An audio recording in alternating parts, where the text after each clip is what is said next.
Friends అందరికీ నమస్కారం. Welcome back to Taj cooking. ఈరోజు మన కిచెన్లో రెసిపీ వచ్చేసి హెల్దీ అండ్ టేస్టీ హెల్దీ దోశలు. దీనికి కాంబినేషన్గా టమాటా ఉల్లి చట్నీ. వారంలో ఒక్కసారైనా మీ పిల్లలకి ఈ హెల్దీ దోశల్ని చేసి పెట్టండి, భలే ఇష్టంగా తింటారు. ముందుగా ఈ దోశలు చేసుకోవడానికి పావు కప్పు మినపప్పును తీసుకోండి, పావు కప్పు కందిపప్పును తీసుకోండి, పావు కప్పు పచ్చిశనగపప్పు, పావు కప్పు పెసరపప్పు, అర టీ స్పూన్ మెంతులు, ఒక అర కప్పు దాకా మీ దగ్గర ఏ మిలెట్స్ ఉంటే ఆ మిలెట్స్ని తీసుకోండి. ఇక్కడ నేను కొర్రల్ని తీసుకున్నాను. ఒకవేళ మీ దగ్గర మిలెట్స్ కనుక లేకపోతే ఒక అర కప్పు దాకా బియ్యాన్ని తీసుకోండి. వీటిల్లో ఏ ఒక్క పప్పు లేకపోయినా కూడా స్కిప్ చేయండి. పప్పులన్నిటినీ ఒక్కసారి కలిపేసుకొని ఒక మిక్సింగ్ బౌల్ తీసుకొని ఆ గిన్నెలో వేసేసుకోండి. గిన్నెలో వేసేసాక 3-4 సార్లు శుభ్రంగా కడగండి. శుభ్రంగా కడిగి నీళ్లు పోసి ఒక 6-7 గంటలు నానబెట్టుకోండి. మీరు బ్రేక్ఫాస్ట్గా చేసుకోవాలనుకుంటే ముందు రోజు రాత్రే ఈ పప్పులన్నిటినీ నానబెట్టేసుకోండి. లేదు మేము సాయంకాలం ఈ దోశల్ని ప్రిపేర్ చేసుకుంటామంటే పొద్దున్నే ఈ పప్పులన్నిటినీ నానబెట్టుకోండి.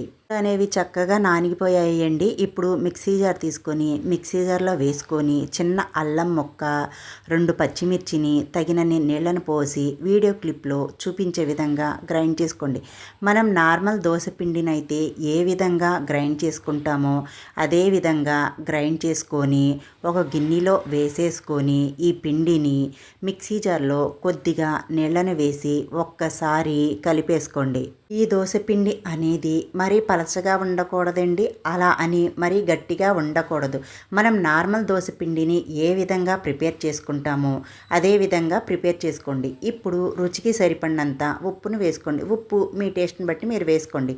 1 టీ స్పూన్ దాకా పంచదారను వేసుకోండి. మనం వేసుకునే ఈ దోశలు అనేవి మంచి కలర్ఫుల్గా కనపడాలంటే 1 టీ స్పూన్ దాకా పంచదారను వేసుకొని ఈ పిండిని ఒక్కసారి బాగా కలిపేసుకోండి. ఉప్పు పంచదార అంతా ఈ పిండిలో కలిసే విధంగా కలిపేసుకోండి. ఒక్కసారైనా వారంలో మీ పిల్లలకి ఈ హెల్దీ దోశల్ని చేసి పెట్టండి ఫ్రెండ్స్. పిల్లలు కూడా భలే ఇష్టంగా తింటారు. ఎప్పుడు నార్మల్ దోశలే కాకుండా ఇలా కాస్త హెల్దీగా చేసి పెట్టామంటే వాళ్ళ ఆరోగ్యం కూడా చాలా బాగుంటుంది. మన పిండి అనేది రెడీ అయిపోయింది కదండి. ఇప్పుడు దీనికి కావాల్సిన కమ్మటి చట్నీని రెడీ చేసుకుందాం. ముందుగా స్టవ్ ఆన్ చేసుకొని ఒక కడాయి పెట్టుకొని 1 టేబుల్ స్పూన్ దాకా ఆయిల్ వేసి 6-7 వెల్లుల్లి రెప్పలు, 1 టీ స్పూన్ దాకా మినప్పప్పు, 1 టీ స్పూన్ దాకా పచ్చిశనగపప్పు, 1 టీ స్పూన్ దాకా జీలకర్రను వేసి కాస్త దోరగా వేగనివ్వండి. ఇవి కాస్త వేగిన తర్వాత మీరు తినే స్పైసీనెస్ని బట్టి ఎండుమిర్చిని వేసుకోండి. కొద్దిగా కరివేపాకు, మీడియం సైజు ఒక ఉల్లిపాయని ఈ విధంగా బారుగా కట్ చేసి వేసుకొని కాస్త వేగిన తర్వాత 2 మీడియం సైజు టమాటాలను కట్ చేసి వేసుకోండి. ఇప్పుడు చిన్న నిమ్మకాయ సైజు అంతా చింతపండుని, రుచికి సరిపడినంత ఉప్పును వేసి అంతా ఒక్కసారి కలిపేసుకొని మూతను పెట్టేసి మీడియం మంట మీద పెట్టి టమాటాలు అనేవి సాఫ్ట్గా ఉడికేంత వరకు ఉడికించుకోవాలి. టమాటాలు అనేవి సాఫ్ట్గా ఉడికిపోయాయి కదండి. ఇప్పుడు గుప్పెడు కొత్తిమీరను వేసేసుకొని ఒక్కసారి కలిపేసి స్టాప్ చేసేసుకోండి. పూర్తిగా చల్లారాక మిక్సీ జార్లో వేసుకొని తగినన్ని నీళ్లను వేసుకొని ఈ చట్నీని గ్రైండ్ చేసుకోండి. ఈ పచ్చడిని గ్రైండ్ చేసుకున్నాక ఒక మిక్సింగ్ బౌల్లో తీసుకోండి. మరీ పలచగా చేసుకోవాల్సిన అవసరం లేదండి. ఇప్పుడు దీనికి కావాల్సిన తాలింపును వేసుకుందాం.